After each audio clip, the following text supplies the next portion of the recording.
Assalamualaikum warahmatullahi wabarakatuh. Salam sejahtera bagi kita semua. Selamat pagi, Om Swastiastu, Namo Buddhaya, salam kebajikan. Channel ini adalah channel tentang mata pelajaran matematika, mulai dari tingkat dasar sampai tingkat perguruan tinggi. Semoga channel ini bisa bermanfaat bagi kita semua.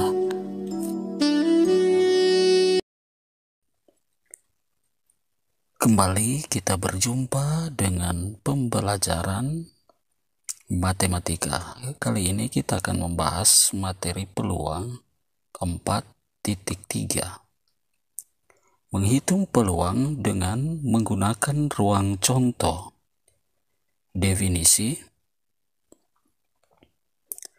misalkan S adalah ruang contoh dari sebuah percobaan dan masing-masing dari anggota S memiliki kesempatan yang sama untuk muncul. Jika E adalah suatu kejadian dengan E bagian dari S, maka peluang kejadian E ditentukan dengan aturan peluang E sama dengan NE dibagi NS. N itu menyatakan jumlah anggota dari E dan jumlah anggota dari S. Untuk lebih jelasnya, perhatikan contoh-contoh berikut ini. Contoh 1. Dua buah dadu bersisi 6 dilempar secara bersamaan sebanyak 1 kali. Hitunglah nilai peluang kejadian-kejadian berikut. A. Kejadian munculnya mata dadu pertama angka 6. B. Kejadian munculnya jumlah kedua mata dadu sama dengan 9. Nah, langkah pertama yang harus kita lakukan adalah menentukan ruang contoh atau ruang sampel dari dua buah dadu yang dilempar secara bersamaan. Kita ketahui bahwa dadu itu bersisi 6 dan bertuliskan angka 1 sampai 6. Maka ruang contoh dari dua buah dadu dilempar secara bersamaan yaitu 1,1. Itu artinya dadu pertama angka 1, dadu kedua angka 1 juga. Kemudian bisa juga pada saat pelemparan dadu pertama itu angka 2 dan dadu kedua angka 1. Dan seterusnya seperti pada tabel berikut ini sampai pada 6,6. Jadi kesempatan atau munculnya dadu ditentukan berdasarkan ruang sampel berikut ini atau ruang contoh. Jadi dua buah dadu dilempar secara bersamaan, ada 36 ruang contoh. Yaitu kita gabungkan antara dadu pertama dan dadu kedua. Setelah kita mendapatkan ruang contoh atau ruang sampel, maka kita langsung mengerjakan soal pertama. Soal pertama, kejadian munculnya mata dadu pertama angka 6. Jadi, kita mengambil dadu-dadu pada ruang contoh yang dadu pertama muncul angka 6. Maka kejadian E itu anggotanya yang pertama 6,1. Itu dadu pertama 6, dadu kedua 1. Kemudian bisa juga 62, 63, 6,4, 6,5, dan 6,6. Nah, dari kejadian E ini kita hitung, maka kita peroleh jumlah anggota dari E atau kejadian E itu sebanyak 6 anggota. Setelah kita peroleh jumlah anggota dari kejadian E, maka kita dapat menghitung peluang dari E. Maka PE atau peluang dari E itu sama dengan NE dibagi NS. Jadi NE itu adalah jumlah anggota dari kejadian E, 6. Perhatikan petunjuknya. Dan NS itu adalah 36.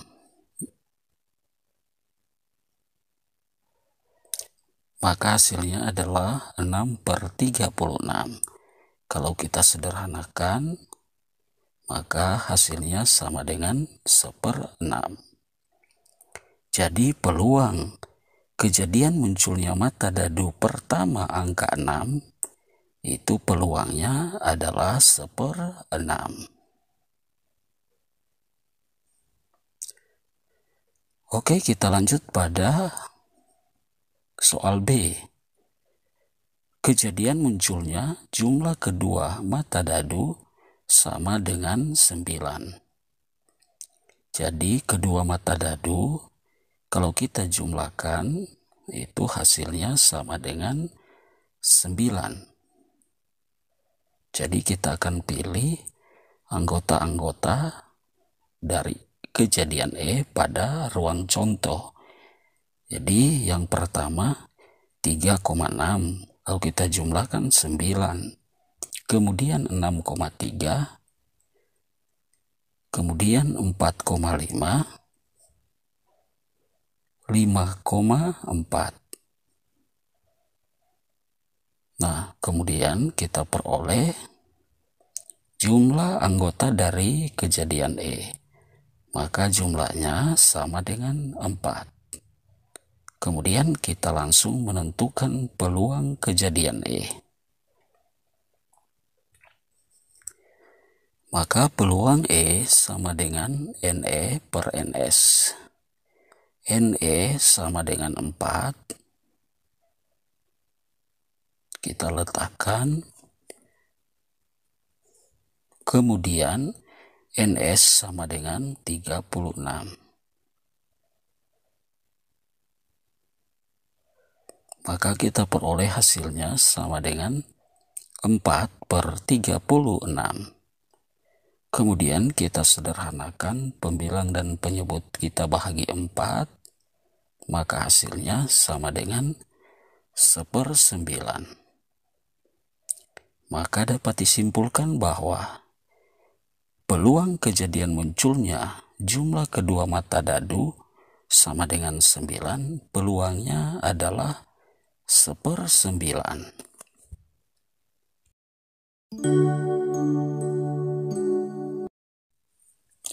Kita masuk pada contoh kedua. Sekeping mata uang logam dan sebuah dadu bersisi 6 dilempar secara bersamaan sebanyak 1 kali. Hitunglah nilai peluang kejadian-kejadian berikut ini. A. Kejadian munculnya sisi gambar pada mata uang. B. Kejadian munculnya mata dadu angka lebih dari 4. Nah, pertama seperti pada contoh 1, kita mencari ruang contoh atau ruang sampel dari sekeping mata uang logam dan sebuah dadu dilempar secara bersamaan. Kita ketahui bahwa mata uang logam itu ada dua sisi. Sisi pertama itu adalah gambar, dan sisi kedua itu adalah tulisan. Jadi perhatikan, ruang contoh satu keping uang logam itu ruang contohnya ada dua, yaitu gambar simbolkan dengan G dan tulisan kita simbolkan dengan T. Jadi tulisan itu maksudnya tulisan angka rupiahnya. Nah, kemudian ruang contoh dari satu dadu kita sudah ketahui bersama, yaitu bertuliskan 6 sisinya angka 1 sampai dengan 6. Nah, kedua ruang contoh ini kalau kita gabungkan itu akan menghasilkan ruang contoh yang baru. Itu kita kombinasikan antara ruang contoh dari satu keping uang logam dan ruang contoh dari satu dadu. Maka ruang contohnya adalah G1, G2, G3, G4, G5, G6. Kemudian T1, T2, T3, T4, T5, dan T6. Nah, ruang contoh atau jumlah dari ruang contoh satu keping logam dan satu dadu dilempar bersamaan adalah ruang contohnya berjumlah 12.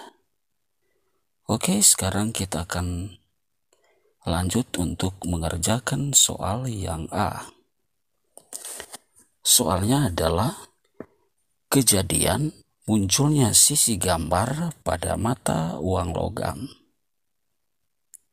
Nah, berdasarkan ruang contoh, kita ambil kejadian E yang muncul sisi gambar pada mata uang logam, yaitu G1, G2, G,3, G,4, G,5, dan terakhir G,6. Jadi ingat bahwa G itu adalah gambar. Jadi kita simbolkan dengan G. Nah, dari anggota-anggota ini kita peroleh ada 6 anggota, atau NE sama dengan 6. N itu menyatakan jumlah dari anggota dari kejadian E.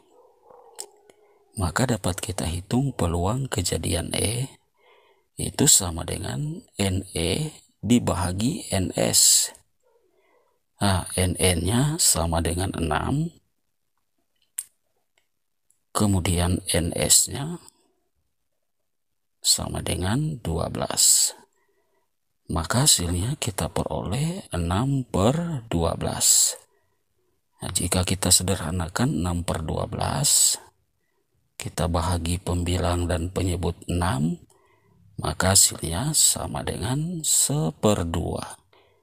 Jadi peluang kejadian munculnya sisi gambar pada mata uang itu peluangnya sama dengan 1/2. Oke, kita lanjut pada soal B. Soalnya adalah hitunglah peluang jika kejadian munculnya mata dadu angka lebih dari 4. Maksudnya lebih dari 4 itu yaitu 5 dan 6. Maka anggota dari kejadian E itu adalah G,5, G,6, T,5, dan T,6. Nah, setelah itu kita akan peroleh jumlah dari anggota kejadian E, atau NE sama dengan 4 anggotanya. Nah, setelah kita memperoleh jumlah anggota dari E, maka kita bisa menghitung peluang kejadian E. Maka PE itu sama dengan NE dibagi NS. Nah, NE itu sama dengan 4. Kemudian NS itu sama dengan 12. Maka kita peroleh 4/12. Kemudian kita sisa sederhanakan, maka hasilnya sama dengan 1/3. Oke, gampang kan? Oke, sampai di sini dulu perjumpaan kita. Sampai jumpa pada video-video selanjutnya. Sekian dan terima kasih.